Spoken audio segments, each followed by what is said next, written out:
Thank you. My name is Howson. I'm the Head of Innovation and Transformation at the Bevan Mission, which is the leading independent think tank for issues related to health and care in Wales. Today I'm going to speak to you about the elephant in the room I'm often involved in, and that is about the adoption, spread and scale of innovation in Wales.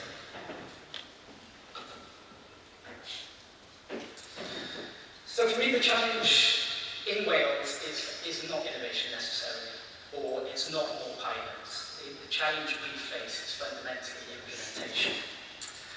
As we all know, Wales is not short of innovation.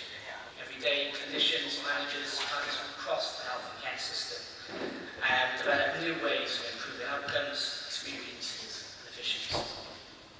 Yet too often, as I'm sure you'll all be aware of, proven innovations remain isolated to single teams, services, or organisations. The results in which include variation in care, missed opportunities for patients, and unrealised value for the NHS. The challenge faced in Wales is therefore not generating the evidence of effectiveness. The challenge is systematically implementing what we already know works. So if we're serious about improving outcomes and delivering value in Wales, we must become good at adopting and spreading innovation, as we are with pilots and pilotitis, as they call it in Wales. So for me, the greatest opportunities for improvement often lie not in major transformation programmes, but in the systematic adoption of novel evidence-based practice across the whole health system. When scale happens across Wales, rather than isolated organisations, small gains become substantial benefits for patients, services and system finances alike. And for me, this is where Wales has a huge opportunity. So we know Wales is well positioned to lead on this agenda, although we're quickly falling behind, and this is something we need to make sure we correct. So in Scotland, for example, we see the annual pathway, which is designed to accelerate adoption of healthcare technologies in Wales. Whilst across the border in England, we've seen the ICBs and the old HSNs come up with various different approaches to support the adopt, spread and scale of innovation. But in Wales, we're lacking at the moment. And like many larger health systems, Wales possesses characteristics that make national adoption both realistic and achievable. So we have single, integrated national health system, integrated, some people might argue around. And we have strong clinical networks. We have shared challenges and priorities across organisations.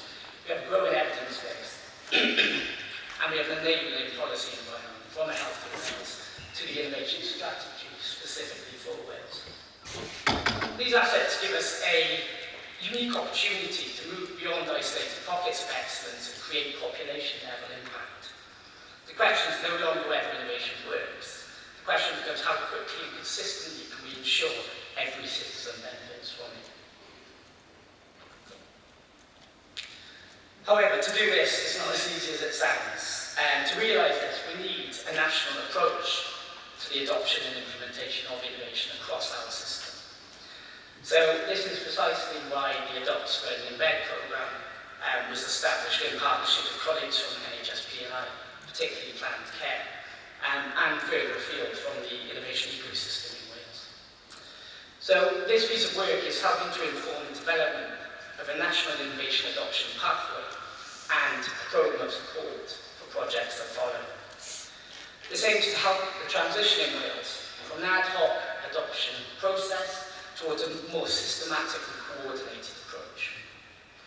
It provides the foundations for identifying proven innovations, understanding their value, and assessing readiness, supporting implementation, and of course enabling spread across organisational boundaries that are traditionally siloed. Most importantly, I think, it shifts our focus from individual innovation projects towards creating the conditions for sustainable system-wide improvement. The Welsh Fraction Liaison Service provides one of the strongest examples of what this approach can achieve.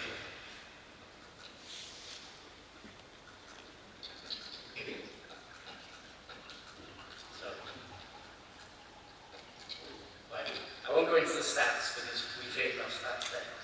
But every year there's thousands of fragility fractures across Wales. For individuals, as Chris has mentioned previously, fracture is not just simply a clinical event.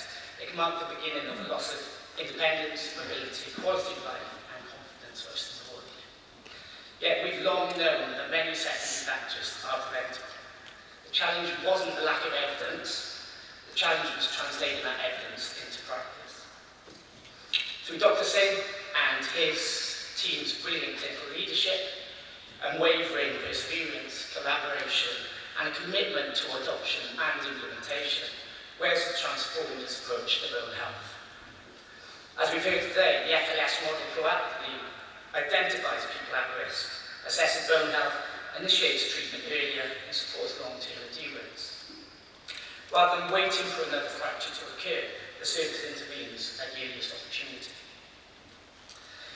But importantly, this wasn't simply the adoption of a service model. It was the adoption of a new way of thinking, a new mindset around prevention, value, and population health management. The results demonstrate the power of systematic adoption across a single health service. Nationally, as people have alluded to before, Wales has seen significant increases in fracture identification, meaning thousands of additional people have been identified and offered preventative interventions.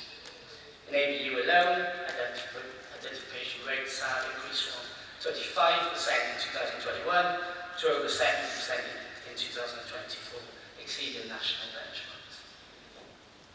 So the model has also attracted over £1 million of investments across workforce expansion across Wales and expected to generate significant annual financial benefits through avoided fractures, improved outcomes, and more efficient use of NHS resources.